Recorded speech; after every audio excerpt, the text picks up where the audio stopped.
Welcome to Insurgency Sandstorm, the hardcore tactical shooter with a focus on atmosphere, teamwork, high lethality gunplay, and intense firefights. My name is Michael Saruhas, I'm the lead game designer, and in this video, I'm going to take you through what makes our experience really special.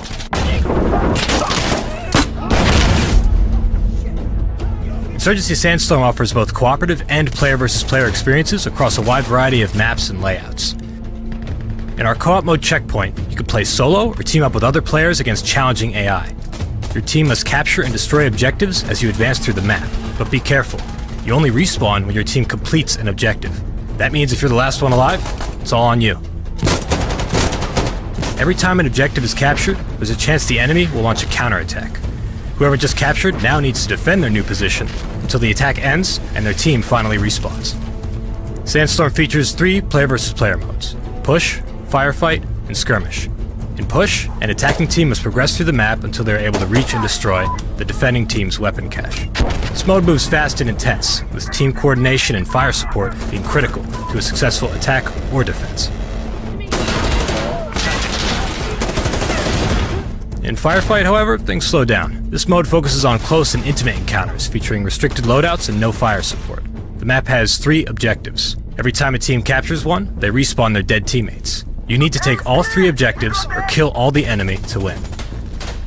The clutches get real here, with one player able to bring back the entire team with just a single capture. There's also a ranked 5 versus 5 for those looking for a more competitive experience. Skirmish is a large-scale open battlefield where players need to destroy the other team's weapon cache, defend their own, and hold all 3 objectives. Each team needs to keep their weapon cache safe, because if they lose it, they'll stop getting those respawn waves from captures. Skirmish also features vehicles, which can be used to quickly get on point or lock down key positions. They have MGs that chew through walls and flesh alike, and because of their shields, they can be really tough to take down without explosives. Weapons in Sandstorm have no crosshair and are not fixed to the center of the screen. Instead, they use a system called free aim, meaning they can move independently of your view. You always need to mind your muzzle and pay attention to where your weapon is pointing. Whenever you fire, that's where the bullet is going to go. And as long as your finger is on the trigger, you can always take a shot. Insurgency is all about immersion. We keep our HUD very minimal. There's no kill feed, hit markers, or anything that might distract from the action in front of you. The only way to confirm a kill in Sandstorm is to watch the body drop. Each weapon and its ballistics were created with meticulous care. Caliber, barrel length, and other factors play into every shot you take.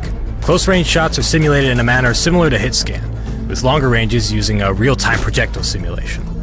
As a result, CQB is clean and quick, especially considering our high lethality. Long-range shooting, however, involves a little more time-to-target calculation. In addition to dropping from gravity, bullets slow down as they travel through the air, and slow down even more when they penetrate different materials, all the while reducing their damage potential.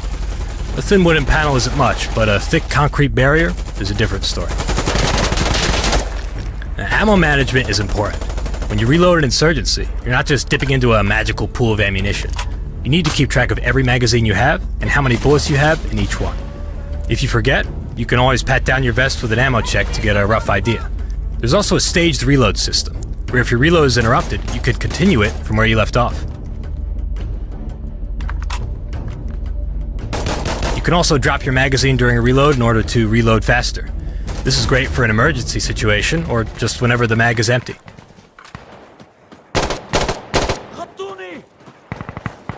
Every sound in Insurgency Sandstorm tells a story. We've put a lot of effort into our soundscaping to contribute on both the gameplay level and an atmospheric one. Every gunshot, explosion, call-out, artillery shell, helicopter rotor, and footstep have been carefully created to realistically take into account distance, location, and occlusion. The same shot fired in a cement room, a metal warehouse, or a city street is going to sound different, and gives a wealth of information about the shooter. What weapon are they using? Are they moving? How far away are they? What part of the room are they hiding in? The Sandstorm is definitely a hardcore military game, but still recognizes the value of fluid movement. There's a variety of interaction options including low vaulting, high vaulting, sliding, door breaching, and charging. Kick in a door to quickly make entry, disorienting anyone inside and killing anyone unfortunate enough to be standing in the way. Peek through a door to get an angle on an enemy, or bounce in a grenade without exposing yourself. These kinds of options are also available in vehicles, where you can duck to avoid fire, or even turn an enemy vehicle's machine gun on its own passengers.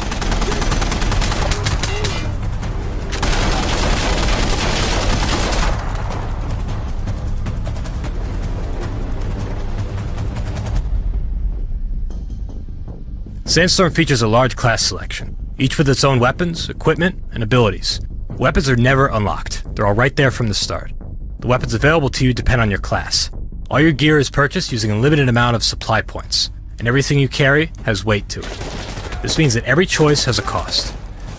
Go light with no armor and an SMG to run fast and get on objective quickly, or get strapped with heavy armor and extra ammo to clear indoor areas.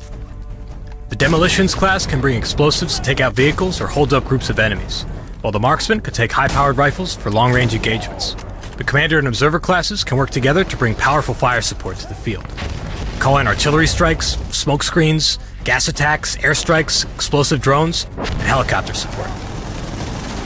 Weapons can be customized and equipment selected to suit a variety of roles. Create your own personal build from a wide variety of upgrades including optics, foregrips, suppressors, explosives, quick-draw holsters, greased bolts, and more. As with our weapons, these are never unlocked. They're all right there from the start and depend on your class. But remember, each accessory comes with a cost. Think tactically and prepare appropriately. Use smoke grenades to cover your advance, Molotov cocktails for area denial, rocket launchers to destroy vehicles, C4 to surprise enemies, or just good old-fashioned, no-nonsense frag grenades. You create your own identity on both factions. Choose from hundreds of different clothing and gear items including combat shirts, track pants, helmets, gloves, hoodies, masks, sunglasses, and plenty of other options. Change your gender, face, hair, and voice to suit your character. Every customization item you see can be earned through gameplay. More content is coming after release. Post-launch, we'll be adding new weapons, maps, customization items, modding support, and more. As with the original Insurgency, this type of content will be free. Our community really is important to us, and we don't want to split our player base. We want everyone who owns Sandstorm to experience these updates. We hope you enjoyed this overview of Insurgency Sandstorm's features and mechanics, and we look forward to seeing you in the servers on release December 12th.